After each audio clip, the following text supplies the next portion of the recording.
Hello friends. आज की topic है Anglo French rivalry. UP state civil service हो, यूपीएससी सिविल सर्विसेज हो, एमपीपीएससी हो या बीपीएससी हो, सबके लिए मॉडर्न इंडियन हिस्ट्री एक बहुत इंपॉर्टेंट टॉपिक है।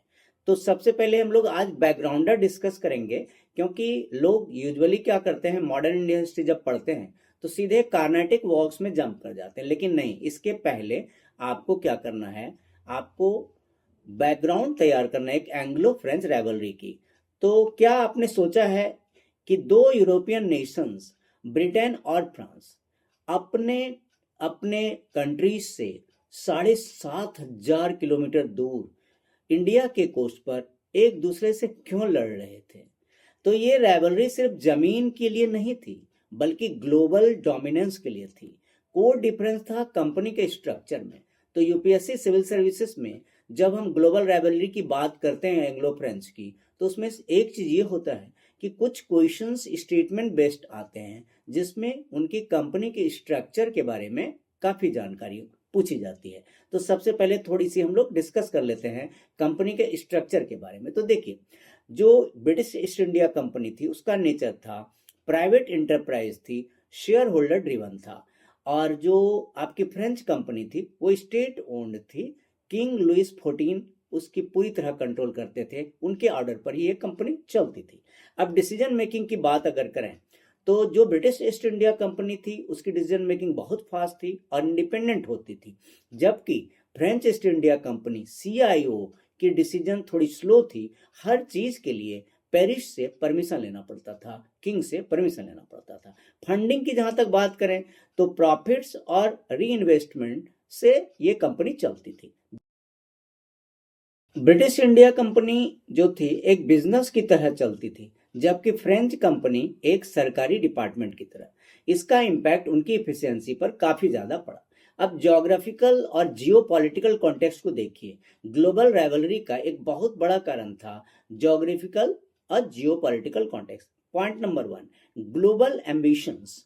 ब्रिटेन और फ्रांस सिर्फ इंडिया में नहीं, बल्कि north America, Canada, USA, West Indies और अफ्रीका, हर जगह आमने सामने थे। Point number 2, mercantile system. उस समय क्या होता था कि उस जमाने में मर्केंटाइलिज्म का रूल था। तो लोगों का ऐसा मानना था कि पूरी दुनिया में वेल्थ बिल्कुल लिमिटेड है और जो ज्यादा ट्रेड कंट्रोल करेगा वही बाद में सुपर पावर बनेगा। पॉइंट नंबर 3, ये बहुत इंपॉर्टेंट पॉइंट था, द ट्रिगर पॉइंट।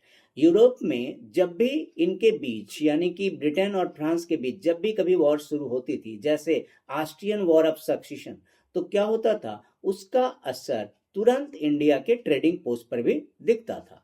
अब की प्लेयर्स और स्ट्रेटेजिक लोकेशंस की बात कर लेते हैं। तो जो मेन सेंटर से पहले उसकी बात करते हैं। तो ब्रिटिश पावर की main centre Madras, Fort Saint George था, बॉम्बे और कोलकाता भी था। फ्रेंच की जो मेन सेंटर थे वो पौंडीचेरी, फोर्ट लुइस और चंद्रनागौर बंगाल वाला था। की पर्सनालिटीज की बात करते हैं तो जोसेफ फ्रैंकोइस डुप्लेक्स जो फ्रेंच गवर्नर थे वो बहुत ही जीनियस थे।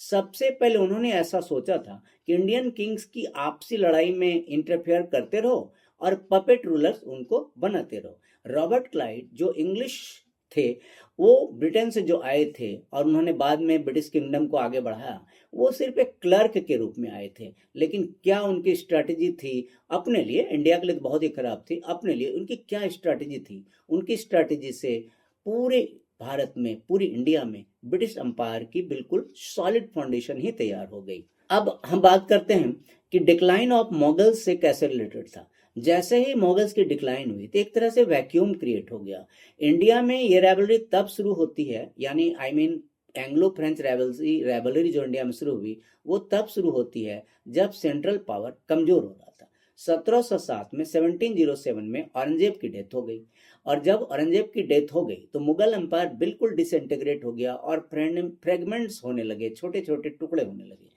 तो हैदराबाद और कर्नाटक जैसे जो रीजन्स थे वो सेमी इंडिपेंडेंट होने लगे। अब क्या था, उनके रूलर्स के पास, इनके जो रूलर्स थे उनके पास ना तो डिसिप्लिन था, ना सही एडमिनिस्ट्रेशन। तो उसका फायदा उठाया यूरोपियंस ने, ब्रिटेन ने और फ्रांस ने उस समय।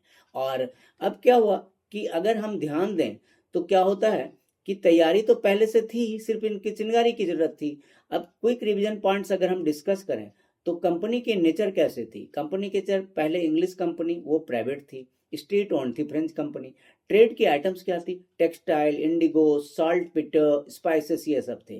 कोर रीजन उनकी जो रेवलरी, उनकी को रीजन क्या थी? को रीजन थी कॉमर्शियल मोनोपोली और ग्लोबल कॉलोनियल रेवलरी। की हब्स थे उनके ब्रिटिश लोगों की मद्रास और फ्रांस लोगों की पांडिचेरी। तो अब कंक्लूजन अगर हम बात करते हैं तो समरी ये निकल कर आती है कि ब्रिटिश की प्राइवेट एफिशिएंसी थी, दूसरी तरफ डुप्लेक्स की पॉलिटिकल डिप्लोमेसी। तो मैदान तो तैयार था ही, बस एक चिंगारी की जरूरत थी। अगले वीडियो में हम शुरू करेंगे कार्नेटिक वॉर्स, जहां से आप ये समझेंगे कैसे कार्नेटिक वॉर से ब्रिटिश लोगों ने एक्सपेंड किया अपने को और इसका क्या इफेक्ट पड़ा। तो आप प्रीवियस वीडियोस को वॉच कीजिए। वीडियो पसंद आए हो लाइक करें, अपने फ्रेंड्स के साथ शेयर करें और चैनल को सब्सक्राइब करके रख लें। जल्दी मिलता हूं एक बहुत अच्छी वीडियो के साथ। Thank you so much, see you.